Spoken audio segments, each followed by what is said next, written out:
সমুদ্রের ভিতরে রাতের আধারে যেন গভীর সমুদ্রে হারায় না যায়, সেজন্য মহাশূন্যের ভিতরে তারকা প্রদীপ জ্বালায়া পথের নির্দেশনা দিয়ে দিলেন যিনি, এত ব্যবস্থাপনা যিনি করলেন, সে আল্লাহ রাব্বুল আলামিন মানুষের জন্য এই পৃথিবীতে ব্যক্তি, পরিবার, সমাজ ও রাষ্ট্রে, আন্তর্জাতিক জীবনে, স্বরাষ্ট্রনীতি, পররাষ্ট্রনীতি, শিক্ষানীতি, যুদ্ধনীতি, বন্দিনীতি, তার জীবনের সমস্ত নীতিমালার ব্যাপারে আল্লাহ রাব্বুল আলামিন বুঝি কোনো দিকদর্শন দেন নাই। দিয়েছেন কিনা?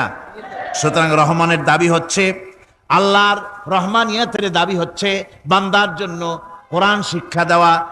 যত শিক্ষা আল্লাহ দিয়েছেন, যত দয়া আল্লাহ বান্দাকে করেছেন, সবচাইতে বড় দয়া কোরআন শিক্ষা দেওয়া। জোরে কান সুবহানাল্লাহ।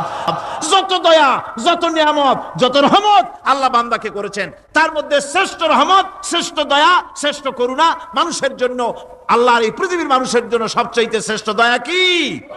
জোরে বলেন কি? কোরআনের শিক্ষাই হচ্ছে আল্লাহ পাকের এই মানুষের জন্য সর্বশ্রেষ্ঠ দয়া।